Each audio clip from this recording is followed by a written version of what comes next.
Hello Grauwelt fans, it's me again, Victor Salinas. Today I wanted to make a sort of special video. In this video I wanted to take some time and share a bit of my own philosophy on what it means to be a writer and how you know you can be one and what it really takes to write. But before we get started, as always, I'd like to thank all of you for watching my videos, rating them, and subscribing to the channel. I honestly couldn't and really wouldn't make these videos without all of you watching. I hope to keep making better and better videos for you guys as time goes on so you can enjoy and hopefully get some value from them. That being said, I'd like to invite everyone out there listening to get a little something from me. Head over to grauwelt.com/free and get a preview of my first novel, The Sword and Its Servant. Many of you have already read the book, and I thank all of you guys for your support. I try not to be too self-promotional on this channel, but I do feel like we might be able to better connect on reading and writing and some of our other creative pursuits if we share in the same sort of vision. My own fictional universe, Grauwelt, is a place where darkness has totally driven out the light. It's kind of like a living nightmare, and it's only getting worse for those unfortunate beings that find themselves trapped there. Our protagonist, Ainsa, has known no life outside the confines of her cell, and she knows that there's a larger, if not more dangerous world out there. You can get a free preview of The Sword and Its Servant at grauwelt.com/free. It takes just a few seconds to enter your email address, and the prologue and the first 2 chapters will be emailed to you instantly. Now, moving on to the video I wanted to make today, I get a lot of emails from frustrated people, people that want to write something to create a new world of their own, but they just can't. Most times I try to work with them by having them plot their ideas out on paper and trying to organize their thoughts, but honestly, I'm not sure it's really helping these people sometimes. I wanted to make this video to pose a number of questions and then in my own way provide some answers. How do you become a better writer? How do you know it's possible to be one? That you have it within you? What does it really take to be a writer? I think most of us don't start there. We don't start by asking ourselves those kinds of basic level questions. And that's why we get so frustrated trying to create our own worlds. We have to face facts and get it straight from the beginning. Now, I don't want to sound too negative when I say what I'm about to say, but I'm going to be honest. Not everyone out there is cut out to be a writer. We all have talents to share with others.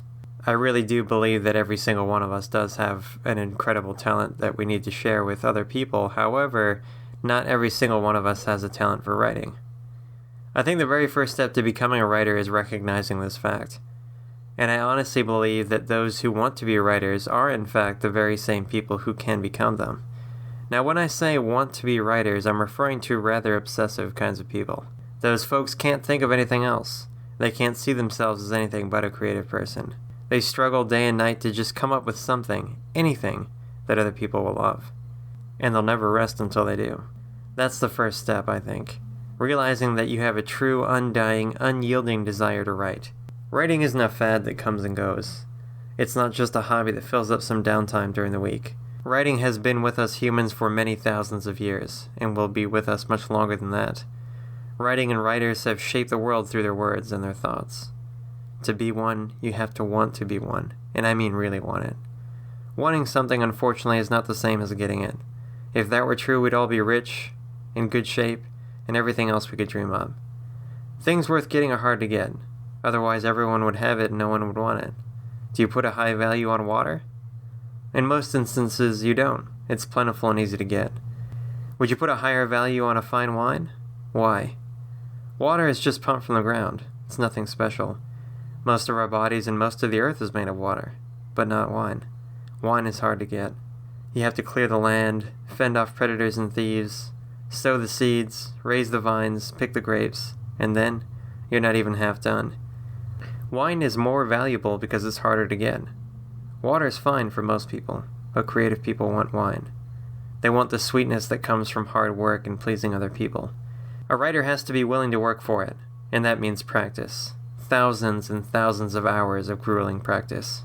I've conversed with so many people that want to be writers, and I ask them, how often do you write?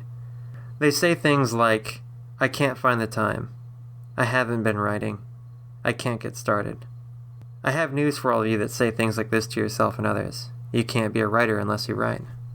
It doesn't matter how good you think you are, or how long it will take you to get better. You can't make wine without first clearing the ground. And then will come the seeds, and then more work, and finally, one day, the harvest. But so far, none of these things is the most important. In fact, there have been many excellent but reluctant writers. There have also been many gifted writers that had little practice or training. The most important factor in being a writer is having a message. If you don't have something to say, you have nothing to write. You have nothing to work with. I can't count the number of times that people have commented about their backdrop, their world, their fantasy government, their sci-fi weapons. But where's the story, I ask? Who are the characters? Why are they in the story? What are their motivations? What are their obstacles? It is these things that make a novel. World building is fun, no doubt, but it's just the backdrop. It's the flavor, the spice of the story. But the characters, their personalities, their intentions and motivations and failures and triumphs and thoughts and beliefs, these are the meat of the story. You can't live on spices and garnishes. You need real food. Your story can't survive on just flash and flare and shine. It needs substance. And that means a message, a purpose. For me, in the Grauwelt series, I started with my message. Trust. I wanted to make a story about trust and loyalty. I wanted to play around with the idea of shifting alliances, of traitors, of assassins, of the rise and fall of great leaders in a world so gray and dark that it almost depressed you. Except for the few bits of shining hope embodied in the protagonists that made you believe that trust between friends, between allies, could help you survive anything. At least, until they betrayed you too. That was my foundational message. Trust. Everything, the plot, the characters, the world itself, revolves around trust. From something so simple can spring something truly magnificent. From the slightest ideas come the boldest visions. And that is the final ingredient to become a writer. Vision. A writer has within them endless numbers of stories to be told. A writer can see and taste and smell and feel these visions as real as the waking world around them. And it's their duty to share these visions with others. They have no choice but to relive these visions again and again, perfecting them until they're ready to be given to others. That is the writer's task. To take the visions from their own mind and transplant them, through the written word, into someone else's mind. When that task is done, you are truly a writer. When you want to be, when you practice to be, when you define your message and deliver the vision, when at last you see a reader's eyes in full recognition of the vision that you had seen all this time, when the two of you, writer and reader, understand the same truths, then, my friend, you will be a writer. I promise. And so, Grauwelt fans, I ask you for a few small favors. 1. Accept my sincerest thanks for watching my videos every week. 2. Be sure to rate and share this video if you liked it and subscribe to the Grauwelt channel. 3. Visit grauwelt.com/free to get your free preview of The Sword and Its Servant. And 4.